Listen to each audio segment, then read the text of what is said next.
ਜੀ ਆਪਾਂ ਡਿਸਕਸ ਕਰ ਰਹੇ ਸੀ ਨਰਿੰਦਰਦੀਪ ਸਿੰਘ ਜੀ ਕਿ ਜਿਹੜਾ ਆਰਡੀਨੈਂਸ ਬਿੱਲ ਦਾ ਰੂਪ ਲੈ ਜਾ ਰਿਹਾ ਉਹਦੇ ਬਾਰੇ ਕੀ ਸਰਕਾਰ ਨੇ, ਕਿਉਂਕਿ ਡੈਮੋਕ੍ਰੇਟਿਕ ਕੰਟਰੀ 'ਚ ਰਹਿੰਦੇ ਅਸੀਂ, ਵੋਟਾਂ ਨਾਲ ਸਰਕਾਰ ਜਿੱਤੀ ਆ ਔਰ 65% ਪਾਪੂਲੇਸ਼ਨ ਜਿਹੜੀ ਪਿੰਡਾਂ 'ਚ ਰਹਿੰਦੀ ਹੈ ਕਿਸਾਨੀ ਦੇ ਉੱਤੇ ਡਿਪੈਂਡ ਕਰਦੀ ਹੈ। ਉਹ ਕਿਸਾਨੀ 65% ਪਾਪੂਲੇਸ਼ਨ ਦੇ ਨਾਲ ਸੰਬੰਧਿਤ ਇਹ ਬਿੱਲ ਆਏ ਆ, ਉਹਨਾਂ ਦੀ ਸਾਰਾ ਸਿਸਟਮ ਚੇਂਜ ਕਰਨ ਲੱਗੇ ਹੈ। ਕੀ ਸਰਕਾਰ ਨੇ ਇਹ ਡਿਸਕਸ ਕੀਤਾ ਉਹਨਾਂ ਸੰਸਥਾਵਾਂ ਨਾਲ, ਕਿਸਾਨ ਜਥੇਬੰਦੀਆਂ ਨੇ ਜਾਂ ਉਹਨਾਂ ਕੰਸਰਨ ਜਿਹੜੀਆਂ ਬਿਜ਼ਨਸ ਟ੍ਰੇਡਰਸ ਨੇ ਉਹਨਾਂ ਨਾਲ ਡਿਸਕਸ ਕੀਤਾ, ਜਾਂ ਜਿਹੜੇ ਕਿਸਾਨ ਦੇ ਸੰਦ ਕਿਸਾਨੀ ਆਈਟਮਸ ਨੂੰ ਮੈਨੂਫੈਕਚਰ ਕਰਦੇ ਨੇ, ਜੇ ਕਿਸਾਨੀ ਵਿੱਚ ਯੂਜ਼ ਹੁੰਦੀਆਂ ਨੇ, ਜਾਂ ਟਰੱਕ ਐਸੋਸੀਏਸ਼ਨਸ ਨੇ ਜਿਨ੍ਹਾਂ ਦਾ ਸੰਬੰਧ ਹੈ ਇਹਨਾਂ ਦੇ ਨਾਲ, ਟਰਾਂਸਪੋਰਟੇਸ਼ਨ ਦੇ ਨਾਲ, ਕੀ ਇਹਨਾਂ ਨੇ ਸਰਕਾਰ ਨੇ ਉਹਨਾਂ ਨਾਲ ਡਿਸਕਸ ਕੀਤਾ ਕਿ ਇਹਦਾ ਕੀ ਅਸਰ ਹੋਏਗਾ ਜਾਂ ਕੀ ਬੈਨੀਫਿਟ ਹੋਏਗਾ ਜਾਂ ਕੀ ਨੁਕਸਾਨ ਹੋਏਗਾ? ਦੇਖੋ ਸ਼ਰਮਾ ਜੀ, ਇਹ ਬੜੀ ਮੰਦਭਾਗੀ ਗੱਲ ਹੈਗੀ ਹੈ ਕਿ ਸਮੇਂ-ਸਮੇਂ 'ਤੇ ਜਿਹੜੀਆਂ ਸਰਕਾਰਾਂ, ਮਤਲਬ ਇਹ ਇਕੱਲੀ ਇਸ ਪ੍ਰੈਜ਼ੈਂਟ ਸਰਕਾਰ ਦੀ ਨਹੀਂ ਮੈਂ ਗੱਲ ਕਰ ਰਿਹਾ, ਇਸ ਤੋਂ ਪਹਿਲਾਂ ਵੀ ਸੈਂਟਰ 'ਚ ਵੀ ਔਰ ਰਾਜ ਦੇ ਪੱਧਰ 'ਤੇ ਵੀ, ਪ੍ਰੋਵਿੰਸਸ ਦੇ ਵਿੱਚ ਵੀ, ਜਿਹੜਾ ਇੱਕ ਡੈਮੋਕ੍ਰੈਟਿਕ ਸਿਸਟਮਸ ਹੈ, ਜਿੱਦਾਂ ਕਿ ਆਪਾਂ ਇਹ ਸਮਝਦੇ ਹਾਂ ਕਿ ਪਾਰਲੀਮੈਂਟ ਤੋਂ ਲੈ ਕੇ ਥੱਲੇ ਪੰਚਾਇਤ ਤੱਕ, ਪਿੰਡ ਦੀ ਪੰਚਾਇਤ ਤੱਕ, ਸਾਡੇ ਹਰ ਪੱਧਰ ਤੇ ਇੱਕ ਡੈਮੋਕ੍ਰੈਟਿਕ ਇੰਸਟੀਟਿਊਸ਼ਨਸ ਹੈ। ਔਰ ਅਨਫੋਰਚੂਨੇਟਲੀ ਜਿੱਦਾਂ ਹੁਣ ਆਪਾਂ ਇਸ ਤੋਂ ਪਹਿਲਾਂ ਦੀ ਗੱਲ ਕਰੀਏ, WTO ਦੇ ਵਿੱਚ ਜਦੋਂ ਅਸੀਂ ਐਗਰੀਕਲਚਰ ਦੇ ਵਿੱਚ ਸ਼ਾਮਲ ਹੋਏ, ਵਰਲਡ ਟ੍ਰੇਡ ਆਰਗੇਨਾਈਜੇਸ਼ਨ ਦੇ ਵਿੱਚ, ਤਾਂ ਮੈਨੂੰ ਇੱਕ ਦਿੱਲੀ ਦੇ ਵਿੱਚ ਇੱਕ ਜਿਹੜਾ ਕੰਸਰਨਡ ਆਫਿਸਰ ਸੀ, ਜਿਹੜਾ ਕਿ ਉਹ ਜਿਸਨੇ ਕਿ ਉੱਥੇ ਜਾਣਾ ਸੀ, ਉਸ ਨੂੰ ਸੈਮੀਨਾਰ 'ਚ ਮਿਲਣ ਦਾ ਮੌਕਾ ਮਿਲਿਆ। ਮੈਂ ਤੁਹਾਨੂੰ ਇੱਕ ਐਗਜ਼ਾਮਪਲ ਦੇ ਰਿਹਾ। ਠੀਕ ਹੈ। ਉੱਥੇ ਮੈਂ ਇਹਨਾਂ ਨੂੰ ਪੁੱਛਿਆ, ਮੈਂ ਕਿਹਾ ਜੀ ਤੁਸੀਂ ਦੱਸੋ ਕਿ ਜੇ ਤੁਸੀਂ WTO 'ਚ ਸ਼ਾਮਲ ਹੋ ਰਹੇ ਹੋ ਕਿ ਔਰ ਐਗਰੀਕਲਚਰ 'ਚ ਸ਼ਾਮਲ ਹੋ ਰਹੇ ਹੋ, ਟੈਰਿਫ ਦੇ ਉੱਤੇ ਸੀ, ਬਾਕੀ ਸੰਸਥਾਵਾਂ ਦੇ ਸੀ, ਮੈਂ ਕਿਹਾ ਕੀ ਤੁਸੀਂ ਕਿਸੇ ਪੱਧਰ ਦੇ ਉੱਤੇ ਜਿਹੜੀਆਂ ਕਿਸਾਨਾਂ ਦੀਆਂ ਸੰਸਥਾਵਾਂ ਹੈਗੀਆਂ, ਜਿਹੜੇ ਯੂਨੀਅਨਸ ਹੈਗੀਆਂ, ਜਾਂ ਜਿਹੜੇ ਸਟੇਕ ਹੋਲਡਰਸ ਹੈਗੇ ਆ ਕਿਸਾਨੀ ਦੇ ਨਾਲ, ਕੀ ਤੁਸੀਂ ਕਦੀ ਉਹਨਾਂ ਨਾਲ ਕੋਈ ਗੱਲਬਾਤ ਕੀਤੀ, ਕੀ ਉਹਨਾਂ ਦੀ ਰਾਏ ਲਈ? ਉਹਨਾਂ ਦਾ ਇੱਕੋ ਜਵਾਬ ਸੀ, ਕਹਿੰਦੇ ਅਸੀਂ ਚੰਡੀਗੜ੍ਹ ਗਏ ਸੀ, ਅਸੀਂ ਉੱਥੇ ਯੂਨੀਵਰਸਿਟੀ ਦੇ ਵਿੱਚ ਇੱਕ ਸੈਮੀਨਾਰ ਕੀਤਾ ਸੀ, ਤੇ ਬਾਕੀ ਅਸੈਂਬਲੀ 'ਚ ਬਹੁਤੇ ਲੋਕਾਂ ਨੂੰ ਪਤਾ ਸੀ। ਮੈਂ ਕਿਹਾ ਜੀ ਇਹ ਤਾਂ ਤਰੀਕਾ ਨਾ ਹੋਇਆ। ਇੱਕ ਸੈਮੀਨਾਰ ਦੇ ਬੇਸ ਦੇ ਉੱਤੇ ਤੁਸੀਂ ਕਿਸਾਨ ਦੀ ਜਿਹੜੀ ਅੱਗੇ ਦਾ ਫਿਊਚਰ ਹੈ, ਜਿਹੜਾ ਅੱਗਾ ਉਹਦਾ, ਉਹ ਤੁਸੀਂ WTO ਨਾਲ ਜੋੜਦੇ ਪਏ ਹੋ, ਔਰ ਕਿਸਾਨ ਵਿਚਾਰੇ ਨੂੰ ਇਹ ਪਤਾ ਹੀ ਨਹੀਂ ਹੈ ਕਿ ਉਹਦੀ ਜਿਹੜੀ ਕਿਸਮਤ ਹੈਗੀ ਹੈ, ਉਹਦਾ ਫੈਸਲਾ ਕੌਣ ਕਰ ਰਿਹਾ ਔਰ ਕੀ ਫੈਸਲਾ ਕਰ ਰਿਹਾ। ਗੱਲ ਕਰਨ ਲੱਗਾ ਜਦ ਕਿ ਇਹੋ ਜਿਹੇ ਸੈਮੀਨਾਰ ਜਿਹੜੇ ਹੁੰਦੇ ਆ, ਇਹ ਸਪਾਂਸਰਡ ਹੁੰਦੇ ਆ, ਯੈਸ, ਲੌਬੀਆਂ ਦੇ ਸਪਾਂਸਰਡ ਹੁੰਦੇ ਆ। ਸੋ ਅਨਫੋਰਚੂਨੇਟਲੀ ਇਸ ਜਿਹੜਾ ਹੁਣ ਦੀ ਸੰਸਥਾ, ਹੁਣ ਦਾ ਜਿਹੜੀ ਅਵਸਥਾ ਹੈਗੀ ਆ, ਉਹਦੇ ਵਿੱਚ ਵੀ ਸਰਕਾਰ ਵੱਲੋਂ ਕਿਸੇ ਵੀ ਜਿਹੜੀ ਕਿਸਾਨਾਂ ਦੀ ਯੂਨੀਅਨ ਹੈਗੀ ਆ ਜਾਂ ਜਿਨ੍ਹਾਂ ਦੇ ਸਟੇਕ ਹੈਗੇ ਆ ਕਿਸਾਨੀ ਦੇ ਵਿੱਚ, ਉਹਨਾਂ ਨਾਲ ਕੋਈ ਵੀ ਗੁਫ਼ਤਗੂ ਨਹੀਂ ਕੀਤੀ ਗਈ, ਕੋਈ ਵੀ ਸੰਵਾਦ ਨਹੀਂ ਕੀਤਾ ਗਿਆ। ਇਹੀ ਕਾਰਨ ਹੈ ਸ਼ਰਮਾ ਜੀ ਕਿ ਅੱਜ ਸਿਰਫ ਇੱਕ BJP ਦਾ ਜਿਹੜਾ ਕਿਸਾਨ ਯੂਨੀਅਨ ਦਾ ਇੱਕ ਸੰਘ ਹੈਗਾ, ਉਹਨੂੰ ਛੱਡ ਕੇ ਬਾਕੀ ਦੀਆਂ ਜਿੰਨੀਆਂ ਕਿਸਾਨ ਯੂਨੀਅਨ ਹੈਗੀਆਂ, ਉਹ ਇਸ ਜਿਹੜਾ ਤੁਹਾਡਾ ਆਰਡੀਨੈਂਸ ਹੈ, ਜਿਹਨੂੰ ਹੁਣ ਬਿੱਲ ਦੇ ਰੂਪ ਵਿੱਚ ਐਕਟ ਬਣਾਇਆ ਜਾ ਰਿਹਾ, ਉਹਨਾਂ ਦੇ ਖਿਲਾਫ ਹੈ। ਇਹੀ ਕਾਰਨ ਹੈ। ਜੇ ਇਹ ਕੀਤਾ ਹੁੰਦਾ ਤੇ ਕੋਈ ਕਾਰਨ ਨਹੀਂ ਸੀ ਕਿ ਜਿਹੜੀਆਂ ਸਾਰੀਆਂ ਯੂਨੀਅਨਸ ਹੈਗੀਆਂ ਉਹ ਐਨ ਬਲੌਕ ਜਾ ਕੇ, ਹਾਲਾਂਕਿ ਉਹਨਾਂ 'ਚ ਕਨਫਿਊਜ਼ਨ ਬਹੁਤ ਹੈ।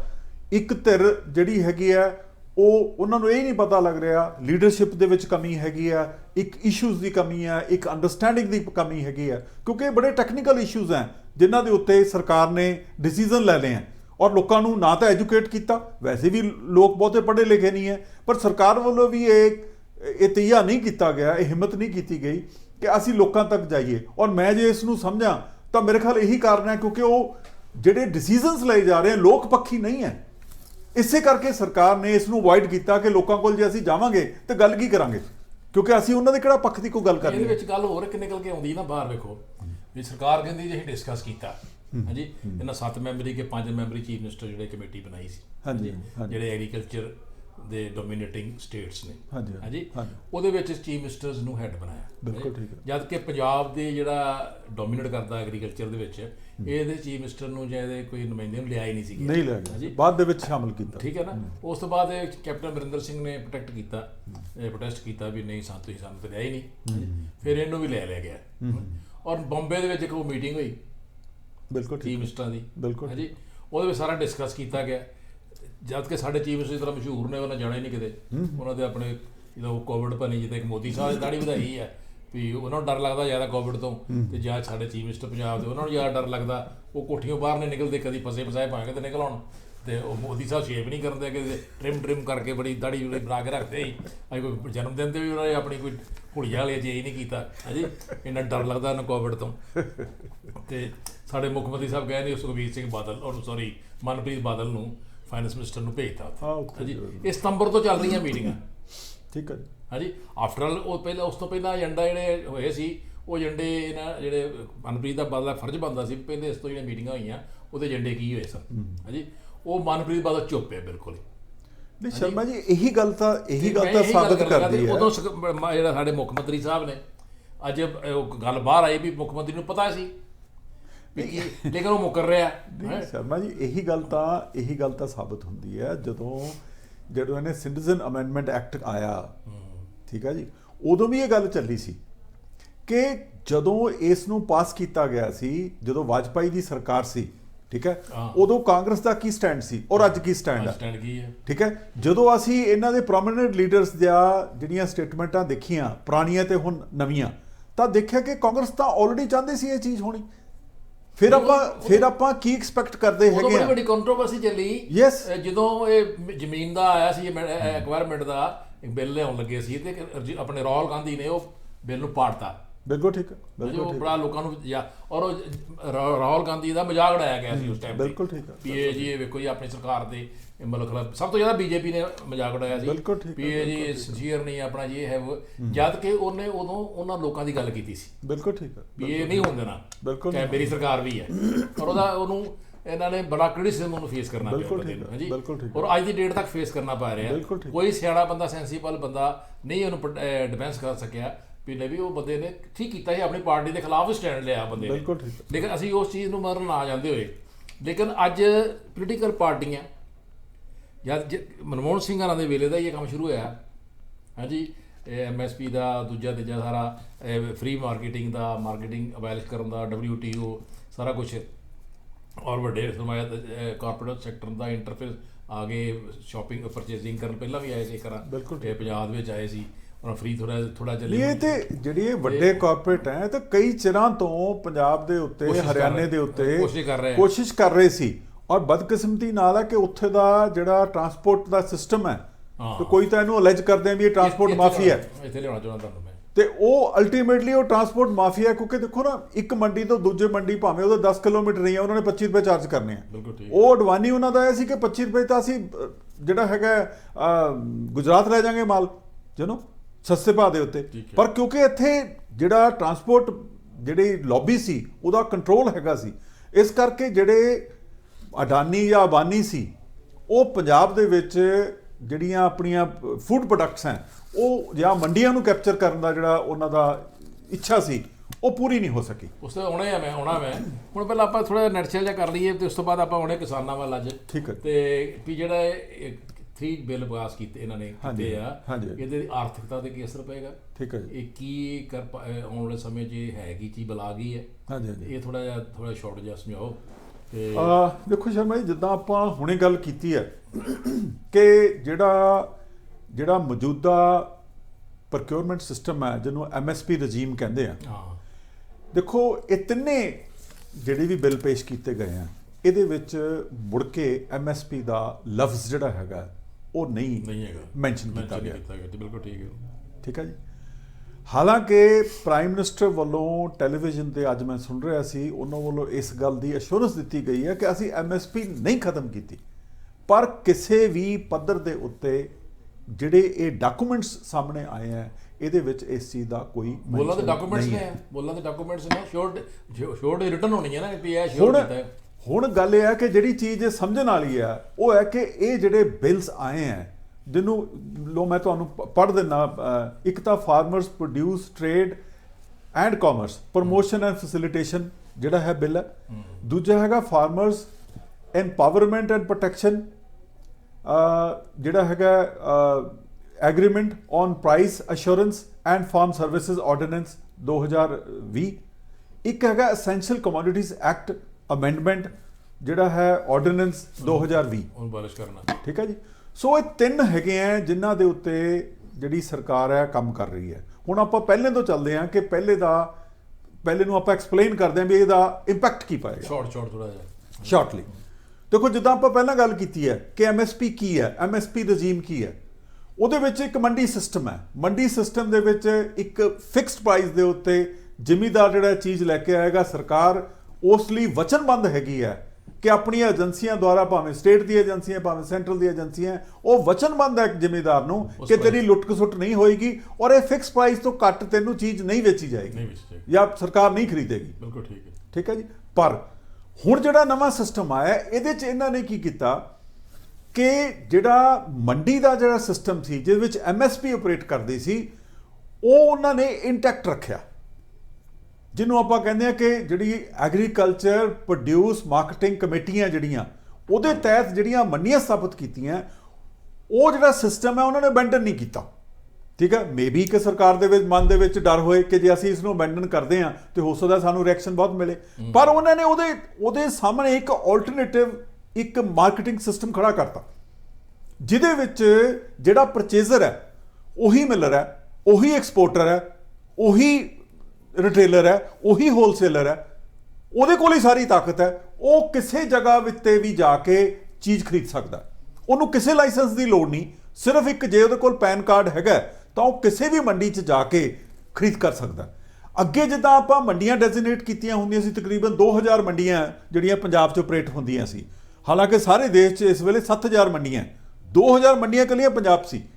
ਔਰ ਹੁਣ ਜਿਹੜਾ ਨਵਾਂ ਸਿਸਟਮ ਆ ਗਿਆ ਉਹਦੇ 'ਚ ਉਹਨਾਂ ਨੇ ਕਰਤਾ ਕਿ ਜੇ ਤੁਸੀਂ ਫਾਰਮਰ ਦੇ ਘਰ 'ਚ ਜਾ ਕੇ ਖਰੀਦ ਕਰ ਲੈਂਦੇ ਹੋ, ਠੀਕ ਹੈ ਜੀ, ਬਾਹਰ ਖਰੀਦ ਕਰ ਲੈਂਦੇ ਹੋ, ਉਹ ਮਿਲ ਜਾ ਕੇ ਛੱਡ ਜਾਂਦਾ ਜਾਂ ਕਿਸੇ ਜਗ੍ਹਾ ਤੇ ਲੈ ਕੇ ਚਲਾ ਜਾਂਦਾ। ਉਹ ਇਹਨਾਂ ਨੇ ਕਿਹਾ ਤਾਂ ਇਹ ਹੈਗਾ ਕਿ ਇਹਦੇ ਵਿੱਚ ਜਿਹੜਾ ਫਾਰਮਰ ਹੈ ਉਹਨੂੰ ਫਰੀडम ਦੇਤੀ। ਤੁਹਾਡੀ ਗੱਲ ਯਾਦ ਆ ਗਈ ਮੈਨੂੰ ਇੱਥੋਂ, ਇਹ ਤੁਸੀਂ ਇਹ ਗੱਲ ਕਰਨ ਦੇ ਜੇ ਮੈਨੂੰ ਕੈਪਟਨ ਅਮਰਿੰਦਰ ਸਿੰਘ ਦੀ ਕਿਤਾਬ ਵਿੱਚ ਸਨਸੈਟ ਹੈਗਾ ਸੀ, ਕਿਤਾਬ ਉਹਨੇ ਲਿਖਿਆ ਸੀ ਦੀ ਲਾਸਟ ਸਨਸੈਟ। ਅੱਛਾ। ਕਿਤਾਬ ਮਹਾਰਾਜਾ ਰਣਜੀਤ ਸਿੰਘ ਤੇ ਕੈਪਟਨ ਅਮਰਿੰਦਰ ਸਿੰਘ ਨੇ ਲਿਖੀ ਸੀ। ਅੱਛਾ ਜੀ। ਉਹਦੇ ਵਿੱਚ ਉਹਨੂੰ ਕੁਐਸਚਨ ਕੀਤਾ ਗਿਆ ਵੀ ਤੁਸੀਂ ਅੰਗਰੇਜ਼ਾਂ ਦਾ ਸਾਥ ਕਿਉਂ ਦਿੱਤਾ ਤੇ ਮਹਾਰਾਜਾ ਰਣਜੀਤ ਸਿੰਘ ਦਾ ਸਾਥ ਕਿਉਂ ਨਹੀਂ ਦਿੱਤਾ, ਸਿੱਖ ਰਾਜ ਸੀ ਉਹਦਾ ਰਾਜ ਦਿੱਤਾ। ਤੇ ਉਹਨੇ ਜਵਾਬ ਦਿੱਤਾ ਸੀ ਵੀ ਜਾਂ ਅੰਗਰੇਜ਼ਾਂ ਦਾ ਰਾਜ ਸੀ ਸਾਡੇ ਕੋਲ ਸਲੋ ਪੋਇਜ਼ਨਿੰਗ ਸੀ, ਹਾਂਜੀ, ਤੇ ਜਿਹੜਾ ਰਣਜੀਤ ਸਿੰਘ ਦਾ ਰਾਜ ਸੀ ਸਾਈਨਾਈਡ ਸੀ। ਅੱਛਾ। ਹਾਂਜੀ, ਕੀ ਬਾਤ ਹੈ। ਵੀ ਜੇ ਅਸੀਂ ਉੱਧਰ ਜਾਂਦੇ ਤਾਂ ਸਾਡੇ ਪਾਸ ਸਾਈਨਾਈਡ ਸੀ, ਇਮੀਡੀਏਟ ਮੌਤ ਸੀ ਸਾਡੀ, ਤੇ ਜੇ ਅੰਗਰੇਜ਼ਾਂ ਦਾ ਰਾਜ ਸੀ ਸਲੋ ਪੋਇਜ਼ਨਿੰਗ ਨਾਲ ਸਾਡੀ ਹੌਲੀ ਹੌਲੀ ਮੌਤ ਹੋਣੀ ਸੀ। ਹਾਂਜੀ।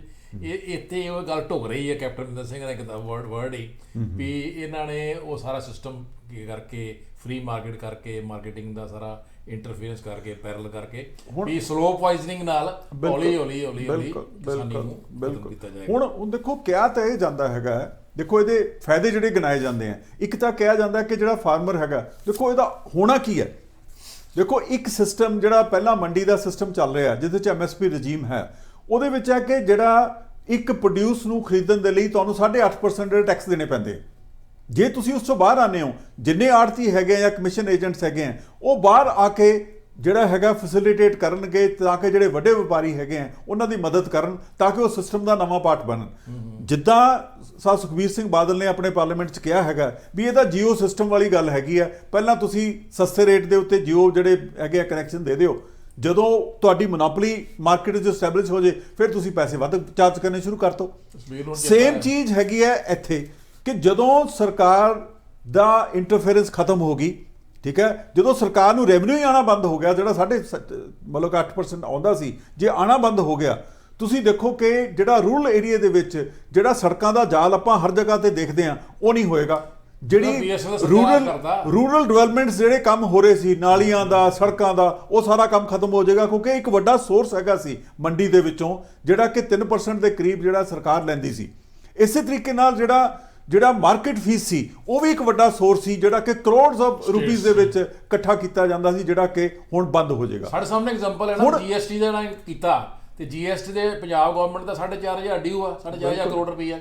ਇਹਦਾ ਮਤਲਬ ਜਿਹੜੀ ਅਜ਼ਾਰਾਦਾਰੀ ਸੈਂਟਰ ਦੀ ਸ਼ੁਰੂ ਹੋ ਜਾਏਗੀ, ਫੈਡਰਲ ਢਾਂਚਾ ਹੌਲੀ ਹੌਲੀ ਜਿਹੜਾ ਖਤਮ ਹੁੰਦਾ ਹੋ ਜਾਏਗਾ, ਔਰ ਜਿਹੜੇ ਇਹ ਸੋਰਸ ਲੋਕਲ ਸੋਰਸ ਨੇ ਗਵਰਨਮੈਂਟ ਸਟੇਟ ਗਵਰਨਮੈਂਟਸ ਦੇ, ਉਹ ਵੀ ਸੈਂਟਰ ਗਵਰਨਮੈਂਟ ਖੋ ਕੇ ਤੇ ਅਜ਼ਾਰਾਦਾਰੀ ਸ਼ਰਮਾ ਜੀ ਜਿਹੜੀ ਹੁਣ ਸਮਝਣ ਵਾਲੀ ਗੱਲ ਹੈਗੀ ਆ, ਉਹ ਹੈਗੀ ਹੈ ਕਿ ਇਹਦੇ ਚਲਾਕੀ ਕੀ ਕੀਤੀ ਜਾ ਰਹੀ ਹੈ। ਬਿਲਕੁਲ ਠੀਕ ਹੈ। ਦੇਖੋ ਚਲਾਕੀ ਇਹ ਕੀਤੀ ਜਾ ਰਹੀ ਹੈ ਕਿ ਹਾਲਾਂਕਿ ਐਗਰੀਕਲਚਰ ਜਿਹੜੀ ਹੈ ਉਹ ਸਟੇਟ ਸਬਜੈਕਟ ਹੈ, ਯੈਸ, ਠੀਕ ਹੈ ਜੀ, ਤੇ ਜਿਹੜਾ ਟ੍ਰੇਡ ਹੈ ਤੇ ਕਾਮਰਸ ਹੈ ਐਗਰੀਕਲਚਰ ਦਾ ਉਹ ਕਨਕਰੈਂਟ ਚ ਹੈਗਾ, ਕਨਕਰੈਂਟ ਲਿਸਟ ਚ ਹੈਗਾ।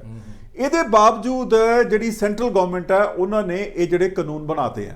ਹੁਣ ਕੀ ਹੈ, ਦੇਖੋ ਜਿਹੜੀ ਚਲਾਕੀ ਕੀਤੀ ਜਾ ਰਹੀ ਹੈ, ਚਲਾਕੀ ਇਹ ਕੀਤੀ ਜਾ ਰਹੀ ਹੈ ਕਿ ਇਹ ਕਦੀ ਨਹੀਂ ਕਿਹਾ ਜਾ ਰਿਹਾ ਕਿ ਅਸੀਂ MSP ਰਜੀਮ ਖਤਮ ਕਰ ਰਹੇ ਹਾਂ। ਇਹ ਕਦੀ ਨਹੀਂ ਕਿਹਾ ਜਾ ਰਿਹਾ ਕਿ ਜਿਹੜੀਆਂ ਮਾਰਕੀਟ ਕਮੇਟੀਆਂ ਥੱਲੇ ਜਿਹੜੀਆਂ ਮੰਡੀਆਂ ਅਸੀਂ ਸਟੈਬਲਿਸ਼ ਕੀਤੀਆਂ ਉਹਨੂੰ ਅਸੀਂ ਬੰਦ ਕਰਨ ਲੱਗੇ ਹਾਂ।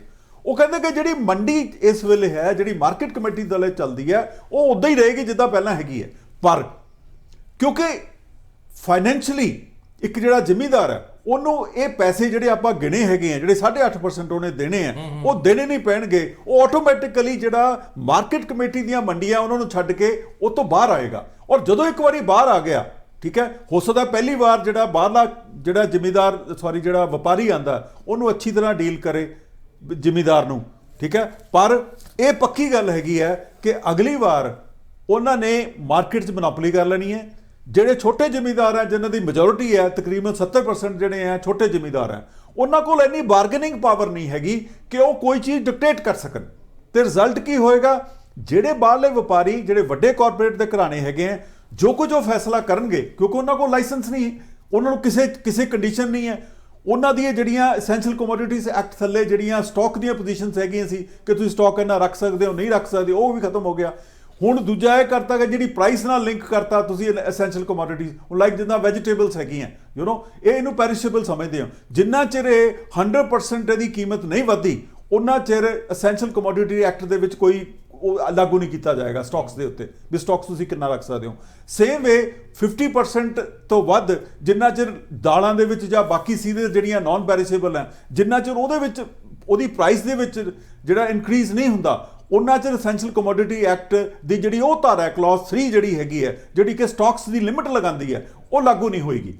ਦੈਟ ਮੀਨਸ ਕਿ ਐਸੈਂਸ਼ੀਅਲ ਕਮੋਡਿਟੀ ਐਕਟ ਜਿਹੜਾ ਹੈਗਾ ਸਿਰਫ ਉਦੋਂ ਹੀ ਲੱਗੇਗਾ ਜਦੋਂ ਵਾਰ ਹੋ ਗਈ, ਕੋਈ ਭੁੱਖ ਪੈ ਗਈ, ਕੁਝ ਹੋਰ ਹੋ ਗਿਆ, ਜਦੋਂ ਕਿ ਬਹੁਤ ਇੱਕ ਡਾਇਰ ਐਮਰਜੈਂਸੀ ਹੋਏਗੀ, ਉਦੋਂ ਹੀ ਜਿਹੜੀ ਨੇਸ਼ਨ ਹੈਗੀ ਹੈ ਉਹ ਐਸੈਂਸ਼ੀਅਲ ਕਮੋਡਿਟੀ ਜਿਹੜੀ ਹੈ ਐਕਟ ਦਾ ਫਾਇਦਾ ਲਏਗੀ। ਇੱਥੇ ਗੱਲ ਹੋਰ ਆ ਜਾਂਦੀ ਨਾ, ਇੱਕ ਦੇਖੋ ਨਾ ਕਹਿੰਦੇ ਜੇ ਮਿਡਲ ਮੈਨ ਜਿਹੜਾ ਵਿੱਚੋਂ ਅਵਾਇਲਿਸ਼ ਹੋ ਜਾਏਗਾ, ਲੇਕਿਨ ਆਪਾਂ ਐਗਜ਼ਾਮਪਲ ਜਿਉਂਦੀ ਜਾਂਦੀ ਐਗਜ਼ਾਮਪਲਾਂ ਨੇ ਵੀ ਜਿਹੜੀ ਇੰਡਸਟਰੀਅਲ ਏਰੀਆ ਜਾਂ ਬਿਜ਼ਨਸ ਕਮਿਊਨਿਟੀ ਹੈ, ਜਦੋਂ ਬਿਜ਼ਨਸ ਕਰਦੀ ਸ਼ਹਿਰਾਂ ਵਿੱਚ, ਉਹਨਾਂ ਦੀ ਆਈਟਮ ਜਾਂ ਪ੍ਰੋਡਕਟਸ ਆਉਂਦੇ ਮਾਰਕੀਟ ਦੇ ਵਿੱਚ, ਉਹਨਾਂ ਦੇ ਕਮਿਸ਼ਨ ਏਜੰਟ ਹੁੰਦੇ ਆ।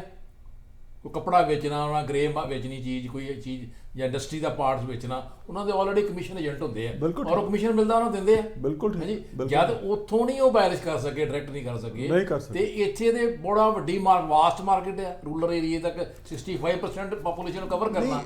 ਇਹ ਕਿੰਨਾ ਜਿਹੜੇ ਏਜੰਟ ਨੇ, ਕਮਿਸ਼ਨ ਏਜੰਟ ਨੇ, ਉਹਨਾਂ ਨੂੰ ਅਵਾਇਡ ਕਰ ਸਕਦੇ ਨੇ, ਜਾਂ ਉਹਨਾਂ ਦੀ ਇਹ ਨਾ ਸਿਸਟਮ ਅਵਾਇਡ ਕਰ ਸਕਦੇ ਆ। ਥੋੜਾ ਜਿਹਾ ਸਮਝਣ ਵਾਲਾ ਹੈ। ਦੇਖੋ, ਜਦੋਂ ਹੀ ਤੁਸੀਂ ਕਲਟੀਵੇਸ਼ਨ ਕਰਦੇ ਹੋ, ਪਹਿਲਾਂ ਤਾਂ ਕਲਟੀਵੇਸ਼ਨ ਦੇ ਵਿੱਚ ਲੇਬਰ ਆਉਂਦੀ ਹੈ ਬਾਹਰੋਂ, ਲੇਬਰ ਆਉਂਦੀ ਹੈ, ਠੀਕ ਹੈ। ਉਸ ਤੋਂ ਬਾਅਦ ਜਦੋਂ ਕਟਾਈ ਕੀਤੀ ਜਾਂਦੀ ਹੈ ਫਿਰ ਲੇਬਰ ਇਨਵੋਲਵ ਹੁੰਦੀ ਹੈ, ਠੀਕ ਹੈ। ਫਿਰ ਉਹਦੀ ਭਰਾਈ ਹੁੰਦੀ ਹੈ, ਫਿਰ ਤੁਸੀਂ ਮੰਡੀ 'ਚ ਜਾਂਦੇ ਹੋ, ਫਿਰ ਮੰਡੀ 'ਚ ਜਿਹੜੀ ਲੇਬਰ ਹੈਗੀ ਹੈ ਉਹ ਉਤਾਰਦੀ ਹੈ, ਉਸ ਨੂੰ ਖਿਲਾਰਦੀ ਹੈ, ਠੀਕ ਹੈ, ਉਹਨੂੰ ਸੁਕਾਉਂਦੀ ਹੈ, ਉਸ ਨੂੰ ਸਾਫ਼ ਕਰਦੀ ਹੈ, ਸਾਫ਼ ਕਰਨ ਤੋਂ ਬਾਅਦ ਫਿਰ ਬੋਰੀਆਂ 'ਚ ਬੰਦ ਕਰਦੀ ਹੈ, ਠੀਕ ਹੈ। ਫਿਰ ਜਿਹੜੀ ਲੇਬਰ ਹੈ ਉਹ ਟਰਾਂਸਪੋਰਟੇਸ਼ਨ ਕਰਦੀ ਹੈ, ਟਰੱਕ ਯੂਨੀਅਨ ਹੈ, ਤੁਹਾਡੇ ਟਰੈਕਟਰ ਯੂਨੀਅਨ ਹੈ, ਜਿਹੜੇ ਕਿ ਉਹ ਜਿਹੜਾ ਮਾਲ ਚੁੱਕ ਕੇ ਸਟੋਰੇਜ ਪੁਆਇੰਟ ਤੇ ਲੈ ਕੇ ਜਾਂਦੇ ਆ। ਫਿਰ ਸਟੋਰੇਜ ਜਿਹੜੀ ਪੰਜਾਬ ਦੇ ਵਿੱਚ ਜਿਹੜੀ ਸਟੋਰੇਜ ਬਣੀ ਹੋਈ ਹੈ ਉਹ ਕਈ ਲੱਖ ਟਨ ਦੀ ਸਟੋਰੇਜ ਬਣੀ ਹੋਈ ਹੈ, ਠੀਕ ਹੈ ਜੀ। ਇਸੇ ਤਰੀਕੇ ਨਾਲ ਪੰਜਾਬ ਦੇ ਵਿੱਚ ਤਕਰੀਬਨ 8000 ਮੀਟ੍ਰਿਕ ਟਨ ਪਰ ਡੇ ਦੀ ਮਿਲਿੰਗ ਕੈਪੈਸਿਟੀ ਹੈ। ਦੈਟ ਮੀਨਸ ਤਕਰੀਬਨ ਸਾਡੇ ਕੋਲ 3-4 ਹਜ਼ਾਰ ਮਿੱਲਾਂ ਹੈਗੀਆਂ ਜਿਹਦੇ ਉੱਤੇ ਘੱਟੋ ਘੱਟ 1 ਤੋਂ 2 ਕਰੋੜ ਜਿਹੜਾ ਰੁਪਈਆ ਉਹਨਾਂ ਦੀ ਸਥਾਪਨਾ ਦੇ ਉੱਤੇ ਲੱਗਿਆ ਹੋਇਆ। ਲੇਬਰ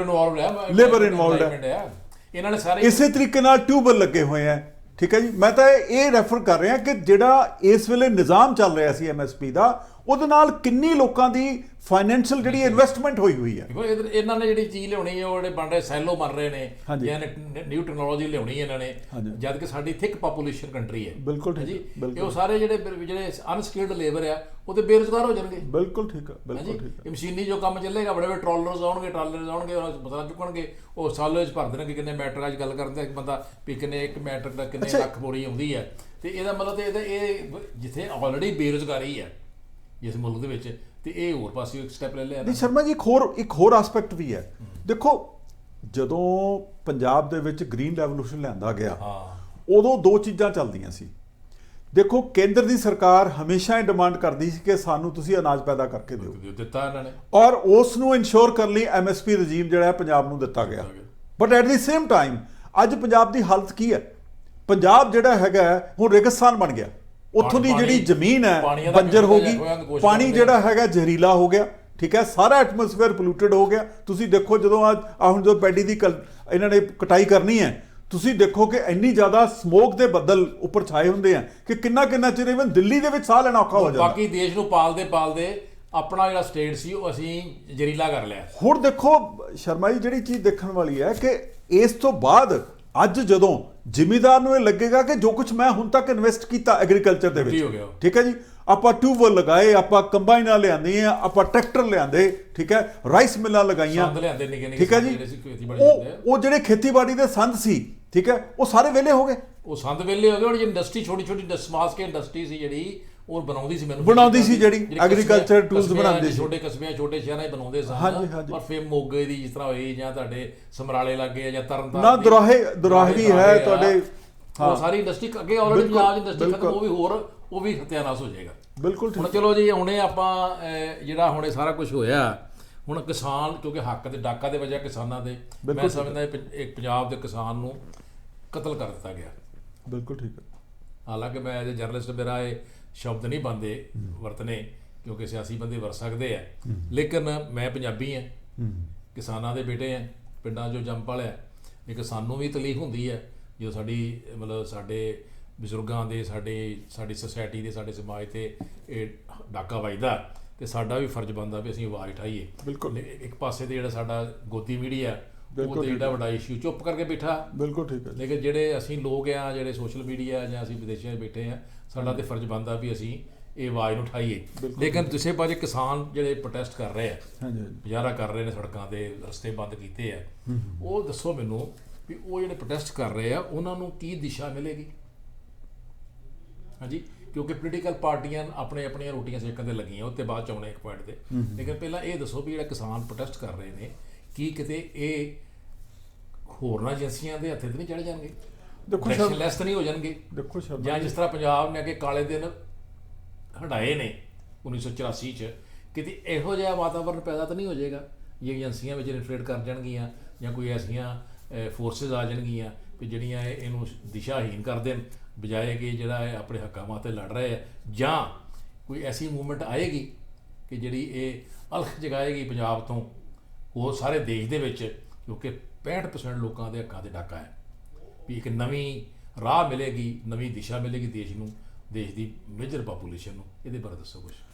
ਦੇਖੋ ਸ਼ਰਮਾ ਜੀ, ਜੇ ਆਪਾਂ ਕਿਸਾਨੀ ਦਾ ਇਤਿਹਾਸ ਪੜ੍ਹੀਏ ਤਾਂ ਇਹ ਇਤਿਹਾਸ ਬਹੁਤ ਟ੍ਰੈਜਿਕ ਹੈ, ਬੜਾ ਦੁਖਦਾਈ ਹੈ, ਔਰ ਉਹਦੇ ਵਿੱਚ ਵਾਰ-ਵਾਰ ਜਿਹੜੀਆਂ ਪੋਲੀਟੀਕਲ ਪਾਰਟੀਆਂ ਜਾਂ ਉਹਦੀ ਲੀਡਰਸ਼ਿਪ ਹੈ, ਉਹਦੇ ਵੱਲੋਂ ਕਿਸਾਨੀ ਨੂੰ ਟਾਈਮ ਟੂ ਟਾਈਮ ਉਹਨਾਂ ਦੇ ਜਿਹੜੇ ਭਖਦੇ ਜਿਹੜੇ ਮੁੱਦੇ ਹੈ ਉਹਨਾਂ ਬਾਰੇ ਧੋਖਾਧੜੀ ਕੀਤੀ ਜਾਂਦੀ ਰਹੀ ਹੈ।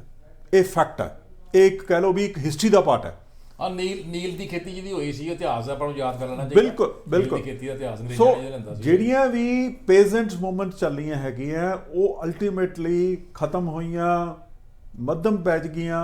ਉਹਨਾਂ ਦੀ ਵੀ ਜਿਹੜੀ ਸ਼ਕਤੀ ਸੀ ਜਿਹਦੇ ਨਾਲ ਉਹ ਚੱਲ ਰਹੀਆਂ ਸੀ, ਉਹ ਅਲਟੀਮੇਟਲੀ ਬੁਝ ਗਈਆਂ। ਹੁਣ ਆ ਜਾਓ ਆਪਾਂ ਕਰੰਟ ਜਿਹੜੀ ਹੁਣ ਇਸ ਵੇਲੇ ਚੱਲ ਰਹੀ ਹੈ। ਦੇਖੋ ਅੱਜ ਦੀ ਡੇਟ 'ਚ ਜਿਹੜੀਆਂ ਕਿਸਾਨ ਯੂਨੀਅਨ ਹੈ ਉਹ ਜੋਸ਼ ਨਾਲ ਗਈਆਂ, ਪਰ ਮੈਂ ਫੀਲ ਕਰਦਾ ਕਿਸਾਨ ਯੂਨੀਅਨਾਂ ਆਪਣੇ ਫੈਕਸ਼ਨ ਦੇ ਵਿੱਚ ਵੰਡੀਆਂ ਹੋਈਆਂ, ਈਵਨ ਰਾਜਾਂ ਦੇ ਵਿੱਚ ਵੰਡੀਆਂ ਹੋਈਆਂ। ਅਜੇ ਉਹਨਾਂ ਦੇ ਵਿੱਚ ਕੋਈ ਕਾਮਨ ਏਜੰਡਾ ਨਹੀਂ ਹੈ, ਕਾਮਨ ਲੀਡਰਸ਼ਿਪ ਨਹੀਂ ਅਜੇ ਮਰਜ ਕੀਤੀ। ਪਰ ਜਿਸ ਤਰ੍ਹਾਂ ਜਿਹੜੀਆਂ ਦੋ ਰਵਾਇਤੀ ਜਿਹੜੀਆਂ ਪੋਲੀਟੀਕਲ ਪਾਰਟੀਆਂ, ਬੀਜੇਪੀ ਹੈ, ਕਾਂਗਰਸ ਹੈ, ਜਿੱਦਾਂ ਦਾ ਇਹਨਾਂ ਦਾ ਰਵੱਈਆ ਹੈ ਉਹ ਹੁਣ ਜਗ ਜ਼ਾਹਰ ਹੋ ਚੁੱਕਿਆ। ਹੁਣ ਉਹਨਾਂ ਨੂੰ ਇਹ ਨਹੀਂ ਹੈ। ਦੇਖੋ ਧੋਖਾ ਬੰਦੇ ਨੂੰ ਉਦੋਂ ਹੁੰਦਾ ਹੈ ਜਦੋਂ ਬੰਦੇ ਨੂੰ ਕਿਸੇ ਚੀਜ਼ ਤੋਂ ਆਸ ਹੋਏ। ਮੈਨੂੰ ਅੱਜ ਇਹ ਮਹਿਸੂਸ ਹੁੰਦਾ ਹੈ ਕਿ ਜਿਹੜੀਆਂ ਇਹ ਕਿਸਾਨਾਂ ਦੀਆਂ ਜਥੇਬੰਦੀਆਂ, ਇਹਨਾਂ ਨੂੰ ਅੱਜ ਪਤਾ ਹੈਗਾ ਕਿ ਸਾਡੀ ਜਿਹੜੀ ਕਾਂਗਰਸ ਹੈ ਤੇ ਜਿਹੜੀ ਬੀਜੇਪੀ ਹੈ, ਇਹਨਾਂ ਦਾ ਸਾਡੇ ਮੁੱਦਿਆਂ ਬਾਰੇ ਕੀ ਸਟੈਂਡ ਹੈ। ਵਰਤਮਾਨ ਅਕਾਲੀ ਦਲ ਵੀ ਲੈ ਲਓ, ਅਕਾਲੀ ਦਲ ਲੈ ਲਓ, ਵਰਤਮਾਨ ਬਾਦਲ ਵੀ ਲੈ ਲਓ, ਉਹਨਾਂ ਦਾ ਵੀ ਇਹਨਾਂ ਨੂੰ ਕਲੀਅਰ ਹੈਗਾ ਕਿ ਇਹ ਜਿਹੜੀਆਂ ਸਰਕਾਰਾਂ ਹੈਗੀਆਂ ਇਹ ਸਾਡੇ ਪੱਖੀ ਨਹੀਂ ਹੈਗੀਆਂ, ਇਹ ਸਾਡੇ ਵਿਰੋਧੀ ਆ। ਸ਼ਰਮਾ ਜੀ, ਜਦੋਂ ਬੰਦਾ ਇਸ ਤਰ੍ਹਾਂ ਇਕੱਲਾ ਹੋ ਜਾਂਦਾ ਨਾ, ਫਿਰ ਉਹਦੇ ਅੰਦਰ ਰੱਬ ਵੱਲੋਂ ਇੱਕ ਸਟਰੈਂਥ ਦਿੱਤੀ ਜਾਂਦੀ ਹੈ ਕਿ ਵੀ ਅਸੀਂ ਤਾਂ ਹੁਣ ਇਸ ਲੜਾਈ ਦੇ ਵਿੱਚ ਇਕੱਲੇ ਆ, ਔਰ ਅਸੀਂ ਇਹ ਲੜਾਈ ਆਪਣੇ ਬਲਬੂਤੇ ਹੀ ਜਿੱਤਣੀ ਹੈ। ਇਹ ਉਹਨਾਂ ਤੇ ਉਮੀਦ ਨਾ ਕਰਨੇ, ਆਪਣੀ ਇੱਕ ਆਰਗੇਨਾਈਜੇਸ਼ਨ ਸਟਰੋਂਗ ਕਰਨੀ ਪਏਗੀ। ਔਰ ਮੈਨੂੰ ਲੱਗਦਾ ਕਿ ਜੇ ਇਹ ਸਿਆਣਪ ਦੇ ਨਾਲ, ਜਿੱਦਾਂ ਤੁਸੀਂ ਕਿਹਾ ਕਿ ਏਜੰਸੀਆਂ ਨਾਲ ਇਨਫਿਲਟਰੇਟ ਕਰ ਦੇਣ ਜਾਂ ਪੋਲੀਟੀਕਲ ਪਾਰਟੀਆਂ ਇਹਨਾਂ ਨੂੰ ਮਿਸਗਾਈਡ ਨਾ ਕਰਨ, ਦੇਖੋ ਏਜੰਸੀਜ਼ ਵੀ ਕਰ ਸਕਦੀਆਂ, ਪੋਲੀਟੀਕਲ ਪਾਰਟੀ ਨੂੰ ਵੀ ਇੱਕ ਪਲੇਟਫਾਰਮ ਮਿਲਦਾ ਕਿ ਅਸੀਂ ਦੂਜੀ ਜਿਹੜੀ ਪੋਲੀਟੀਕਲ ਸਾਡੀ ਅਪੋਜ਼ਿੰਗ ਪਾਰਟੀ ਹੈਗੀ ਆ ਉਹਦੀ ਪਿੱਠ ਲਾਈਏ।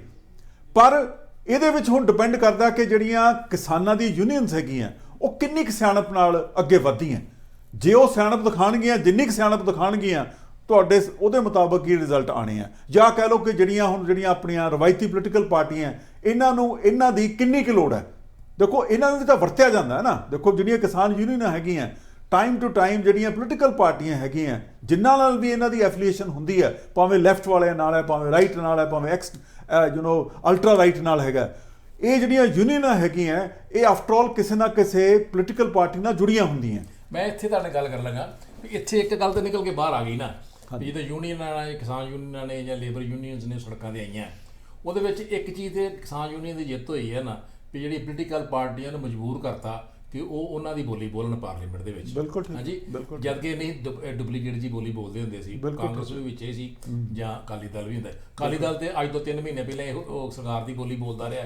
ਅੱਜ ਕਿਸਾਨਾਂ ਦੀ ਜਿੱਤ ਹੈ, ਮੈਂ ਸਮਝਦਾ ਇਹ ਕੋਈ ਬਾਦਲ ਨੇ ਕੋਈ ਜਾਂ ਸੁਖਬੀਰ ਸਿੰਘ ਬਾਦਲ ਨੇ ਜਾਂ ਹਰਸਿਮਰਤ ਕੌਰ ਦੀ ਰੈਜ਼ੀਗਨੇਸ਼ਨ ਜਿਹੜੀ ਆ ਉਹ ਕੋਈ ਅਚਨਚੇਤ ਨਹੀਂ ਹੋਈ।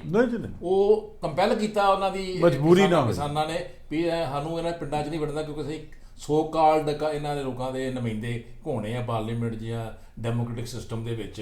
ਲੇਕਿਨ ਜਦ ਕਿ ਉਹ 3 ਮਹੀਨੇ ਪਹਿਲਾਂ ਜਾਂ 4 ਦਿਨ ਪਹਿਲਾਂ ਹੀ ਮੈਂ ਸਮਝਦਾ 13 ਸਤੰਬਰ ਤੱਕ ਉਹ ਗੁਣ ਗਾ ਰਹੇ ਸੀ ਇਹਨਾਂ ਬਿੱਲਾਂ ਦੇ। ਲੇਕਿਨ ਜਦ ਵੇਖਿਆ ਵਾਹ ਜਿਹੜੀ ਉਲਟ ਚੱਲ ਰਹੀ ਹੈ ਤੇ ਇਹ ਅੱਜ ਅਸਤੀਫਾ ਦੇ ਕੇ ਵੀ ਆ ਗਏ, ਜਿਹਦਾ ਕਿ ਅਸਰ ਨਹੀਂ ਹੋਣਾ। ਹਾਂ, ਇੱਥੇ ਇਹ ਜ਼ਰੂਰੀ ਆ ਵੀ ਜਿਹੜੀ ਕਿਸਾਨ ਯੂਨੀਅਨ ਜਿਹੜੀਆਂ ਨੇ ਇਹਨਾਂ ਦੀ ਡੈਮੋਕ੍ਰੈਟਿਕ ਤਰੀਕੇ ਨਾਲ ਵਰਤੋਂ ਤੇ ਕਰਨ, ਪੋਲੀਟੀਕਲ ਪਾਰਟੀਆਂ ਦੀ ਇਹਨਾਂ ਨੂੰ ਯੂਜ਼ ਤੇ ਕਰਨ, ਇਹਨਾਂ ਨੂੰ ਪਾਰਲੀਮੈਂਟ 'ਚ ਇਹਨਾਂ ਨੂੰ ਪੁਸ਼ ਕਰਨ। ਲੇਕਿਨ ਆਪ ਜਿਹੜੀ ਲੀਡਰਸ਼ਿਪ ਦੀ ਜ਼ਰੂਰਤ ਹੈ ਇਸ ਵੇਲੇ, ਕਿਉਂਕਿ ਹੱਕਾਂ ਦੀ ਲੜਾਈ ਆ, ਇੱਕ ਜੀਣ ਮਰਨ ਦਾ ਸਵਾਲ ਆ, ਇਹ ਲੀਡਰਸ਼ਿਪ ਇਹਨਾਂ ਦੇ ਹੱਥਾਂ ਇਹਨਾਂ ਦੀ। ਇਹਦੇ ਵਿਚਾਰੇ ਕੀ ਤੁਹਾਡਾ ਵਿਚਾਰ ਹੈ? ਨਹੀਂ ਦੇਖੋ, ਇਹ ਤਾਂ ਮੈਂ ਜਿੱਦਾਂ ਪਹਿਲਾਂ ਕਿਹਾ ਹੈਗਾ, ਇਹ ਡਿਪੈਂਡ ਕਰਦਾ ਕਿ ਕਿੰਨੀ ਕੁ ਸਮਝ ਦੇ ਨਾਲ ਜਿਹੜੀਆਂ ਕਿਸਾਨ ਯੂਨੀਅਨ ਹੈ ਉਹ ਆਪਣੇ ਨੂੰ ਜਥੇਬੰਦ ਕਰਦੀਆਂ। ਔਰ ਜਿੱਦਾਂ ਦਾ ਕ੍ਰਾਈਸਿਸ ਹੈਗਾ, ਮੈਨੂੰ ਲੱਗਦਾ ਕਿ ਇਹਦੇ ਵਿੱਚੋਂ ਇੱਕ ਨਵੀਂ ਲੀਡਰਸ਼ਿਪ ਇਮਰਜ ਕਰੇਗੀ ਜਿਹੜੀ ਕਿ ਬਿਲਕੁਲ ਕਿਸਾਨਾਂ ਦੀਆਂ ਜੋ ਮੰਗਾਂ ਹੈਗੀਆਂ ਉਹਨਾਂ ਦੇ ਫੋਕਸ ਕਰਕੇ ਅੱਗੇ ਕੰਮ ਕਰੇਗੀ ਔਰ ਕਿਸੇ ਪੋਲੀਟੀਕਲ ਪ੍ਰੈਸ਼ਰ ਥੱਲੇ ਨਹੀਂ ਕਰੇਗੀ। ਉਹ ਸਿਰਫ ਐਕਸਕਲੂਸਿਵਲੀ ਜੋ ਇਹਨਾਂ ਦੀਆਂ ਡਿਮਾਂਡਸ ਹੈ ਉਹਨਾਂ ਨੂੰ ਬੇਸ ਬਣਾ ਕੇ ਸਟਰਗਲ ਕਰੇਗੀ। ਔਰ ਇਹ ਜਿਹੜੀ ਸਟਰਗਲ ਹੈ ਇਹਦੇ ਵਿੱਚ ਜਿੱਦਾਂ ਹੁਣ ਆਪਾਂ ਦੇਖਿਆ ਬੀਜੇਪੀ ਨੇ ਜਿਹੜੇ ਵੀ ਐਕਟ ਪਾਸ ਕੀਤੇ ਆ, ਭਾਵੇਂ 370 ਦਾ ਕੀਤਾ, ਭਾਵੇਂ ਉਹ JNK ਦੇ ਵਿੱਚ ਕੀਤਾ, ਭਾਵੇਂ ਉਹ ਟ੍ਰਿਪਲ ਤਲਾਕ ਦੀ ਗੱਲ ਕਰ ਲਓ, ਭਾਵੇਂ ਜਿਹੜਾ ਸਿਟੀਜ਼ਨ ਅਮੈਂਡਮੈਂਟ ਐਕਟ ਕੀਤਾ, ਇਹ ਦੇਖਣ 'ਚ ਆਇਆ ਕਿ ਜਿਹੜੀ ਰੂਲਿੰਗ ਪਾਰਟੀ ਹੈਗੀ ਆ ਉਹ ਜਿਹੜਾ ਇੱਕ ਵਾਰੀ ਫੈਸਲਾ ਕਰ ਲਿਆ ਉਹਨੂੰ ਦੁਬਾਰਾ ਰਿਵਾਈਜ਼ ਨਹੀਂ ਕਰਦੀ। ਉਹ ਠੀਕ ਹੈ ਤੁਹਾਡੀ ਗੱਲ, ਲੇਕਿਨ ਇੱਥੇ ਗੱਲ ਹੋਰ ਨਿਕਲਦੀ ਹੈ ਨਾ ਵੀ ਜਿਸ ਤਰ੍ਹਾਂ ਇਹ ਮੂਵਮੈਂਟ ਆਈ ਹੈ ਕਿਤੇ ਇਹ ਤਾਂ ਨਹੀਂ ਹੋਏਗਾ ਜਿਹੜੀ ਇਹਨਾਂ ਨੇ ਬਿੱਲ ਪਾਸ ਕਰਤੇ ਆ ਕੋਈ ਕਿਸਾਨ ਨਹੀਂ ਸੀ ਅਜੇ ਤੱਕ ਸੜਕ ਤੇ ਆਇਆ। ਜਿਸ ਤਰ੍ਹਾਂ ਹਿੰਦੁਸਤਾਨ ਦੇ 500 ਜ਼ਿਲ੍ਹਿਆਂ ਦੇ ਵਿੱਚੋਂ 300 ਕਿੰਨੇ ਜ਼ਿਲ੍ਹੇ ਮਾਓਵਾਦ ਆ ਰਿਹਾ, ਉਹ ਕੰਟਰੋਲ ਨਹੀਂ ਕਰ ਪਾ ਰਿਹਾ, ਆਪਣਾ ਭਰਾ ਮਾਰੂ ਨੀਤੀ ਤੇ ਚੱਲ ਰਹੀ ਸਰਕਾਰ, ਫੋਰਸ ਦੇ ਲੜ। ਕਿਤੇ ਇਹ ਵੀ ਨਹੀਂ ਹੋਏਗਾ ਵੀ ਇਸ ਤਰ੍ਹਾਂ ਹੁਣ ਆਹ ਮੂਵਮੈਂਟ ਜਿਹੜੀ ਆਈ ਹੈ ਅਨਪਲਾਈਮੈਂਟ, ਬੇਰੁਜ਼ਗਾਰਾਂ ਦੀ ਮੂਵਮੈਂਟ ਆ ਗਈ ਹੈ, ਮੁਜ਼ਾਹਰੇ ਹੋ ਰਹੇ ਦਿੱਲੀ ਦੇ ਵਿੱਚ, ਕਿਸਾਨਾਂ ਦੀ ਆ ਰਹੀ ਹੈ। ਕਿਤੇ ਐਸਾ ਤਾਂ ਨਹੀਂ ਹੋਏਗਾ ਵੀ ਇਹ ਗ੍ਰਹਿ ਯੁੱਧ ਦੇ ਵੱਲ ਕਿਤੇ ਦੇਸ਼ ਸਾਡਾ ਚਲੇ ਜਾਵੇ ਔਰ ਆਪੋ ਵਿੱਚ ਸਟੇਟ ਦੀ ਟੱਕਰ ਹੋ ਜਾਵੇ, ਆਮ ਲੋਕਾਂ ਦੇ ਕਤਲੋਗਾਰ ਹੋ ਜਾਏ ਜਾਂ ਤੱਕ। ਦੇਖੋ ਸ਼ਰਮਾ ਜੀ, ਇਸ 'ਚ ਨਾ ਆਪਾਂ ਨੂੰ ਪਹਿਲਾਂ ਇਹ ਦੇਖਣਾ ਪਏਗਾ ਕਿ ਸਾਡੀ ਜਿਹੜੀ ਆਰਥਿਕਤਾ ਹੈ ਉੱਤੇ ਕੀ ਅਸਰ ਪੈ ਰਿਹਾ। ਉਹ ਜਿੱਦਾਂ ਮੈਂ ਤੁਹਾਨੂੰ ਹੁਣੇ ਦੱਸਿਆ ਸੀ, ਦੇਖੋ 2-3 ਚੀਜ਼ਾਂ ਹੈਗੀਆਂ ਜਿਹੜੀਆਂ ਕਿ ਆਪਾਂ ਨੂੰ ਸਮਝਣੀਆਂ ਪੈਣੀਆਂ। ਪਹਿਲੀ ਚੀਜ਼ ਤਾਂ ਇਹ ਹੈ ਕਿ ਜਿਹੜਾ ਪੰਜਾਬ ਹੈ ਇਹ ਬਾਰਡਰ ਏਰੀਆ ਤੇ ਬੈਠਾ ਹੈ, ਬਹੁਤ ਨੁਕਸਾਨ ਹੋਣਾ ਦਾ, ਠੀਕ ਹੈ ਕਿ ਨਹੀਂ। ਦੈਟ ਮੀਨਸ ਕਿ ਕੋਈ ਵੀ ਜਿਹੜਾ ਦੁਸ਼ਮਣ ਮੁਲਕ ਹੈਗਾ, ਗੁਆਂਢੀ ਮੁਲਕ ਹੈ, ਉਹ ਇਸ ਚੀਜ਼ ਦਾ ਫਾਇਦਾ ਉਠਾ ਸਕਦਾ। ਜਿੱਦੋਂ ਆਪਾਂ ਸ਼ੁਰੂ ਕੀਤਾ ਉੱਥੇ ਐਡ ਆ ਗਿਆ, ਮਤਲਬ ਕਿ ਉਹ ਕਿਸੇ ਵੇਲੇ ਵੀ ਇਸ ਗੱਲ ਦਾ ਫਾਇਦਾ ਉਠਾ ਸਕਦਾ। ਠੀਕ ਹੈ। ਤੇ ਦੂਜਾ ਹੈਗਾ ਕਿ ਜਿੱਦਾਂ ਆਪਾਂ ਦੇਖਿਆ ਕਿ ਜਿਹੜੀ 1 ਮਿੰਟ 'ਚ ਖਤਮ ਕਰ ਦਿੰਦੇ, 1 ਮਿੰਟ 'ਚ, ਜਿੱਦਾਂ ਹੁਣ ਆਪਾਂ ਪਹਿਲਾਂ ਗੱਲ ਕੀਤੀ ਹੈ ਕਿ ਜਿੰਨੀ ਵੀ ਫਾਈਨੈਂਸ਼ੀਅਲ ਇਨਵੈਸਟਮੈਂਟ ਪੰਜਾਬ ਦੀ ਐਗਰੀਕਲਚਰ 'ਚ ਹੋਈ ਹੈ ਇਹ ਸਾਰੀ ਵੇਸਟ ਹੋ ਜਾਏਗੀ।